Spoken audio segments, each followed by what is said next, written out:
por que o Irã odeia tanto Israel? A resposta está na Bíblia, e talvez você nunca tenha percebido. Você já se perguntou por que essas duas nações vivem em tensão constante e agora parecem à beira de uma guerra? A resposta é mais simples do que você imagina, e é isso que vou te contar agora. Mas atenção, não estamos falando do povo em si. Estamos falando das raízes espirituais, políticas e proféticas que alimentam esse conflito há séculos. E para entender tudo isso, a gente precisa voltar no tempo. Antes de ser chamada de Irã, essa terra era conhecida como Pérsia. E acredite, ela aparece várias vezes na Bíblia. Foi o rei Ciro da Pérsia quem permitiu que os judeus saíssem do cativeiro da Babilônia e reconstruíssem o templo em Jerusalém. Esdras 1, verso 1 a 4. Ou seja, no início, a relação entre judeus e persas era boa, mas isso mudou. Durante o reinado de outro rei persa chamado Xerxes, ou Assuero, surgiu um homem que queria aniquilar todos os judeus da terra. O nome dele? Hamã. Isso está no livro de Ester. Hamã odiava os judeus, especialmente um deles, Mardoqueu, um homem fiel a Deus que se recusava a se curvar diante de Hamã. Ferido no orgulho,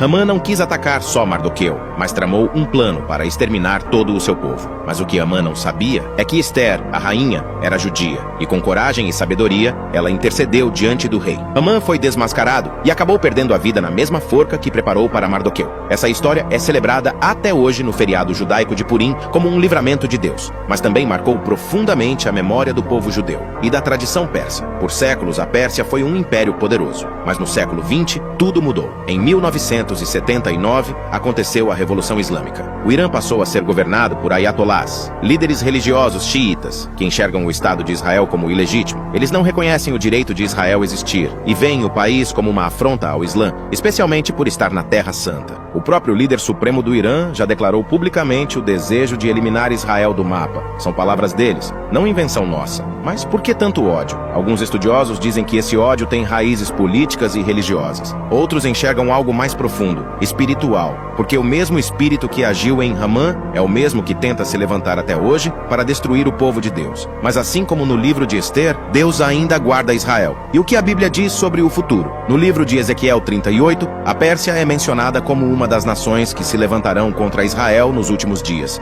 junto com Gog, Magog e outros povos do norte. A profecia diz que essas nações formarão uma coalizão e virão atacar Israel, mas Deus mesmo intervirá e mostrará ao mundo que Ele é o Senhor. Ezequiel 38, 23 diz: Assim, mostrarei a minha grandeza e santidade e me revelarei aos olhos de muitas nações. Então saberão que eu sou o Senhor. O que está acontecendo hoje não é só política, é também espiritual. O conflito entre Israel e Irã não é algo novo. É antigo, profético e aponta para algo maior. Mas isso não deve gerar medo em nós. Deve gerar discernimento. Porque tudo o que a Bíblia previu está se cumprindo diante dos nossos olhos. Se você assistiu até aqui, comente. Deus é fiel. Isso nos ajuda a espalhar esse conteúdo para mais pessoas. E compartilhe esse vídeo com alguém que precisa entender que a Bíblia é mais atual do que o noticiário. Que Deus te abençoe e que a paz do Senhor esteja sobre Israel, sobre o Irã e sobre todos os povos da terra. Não se esqueça de seguir nosso perfil. Deus te abençoe.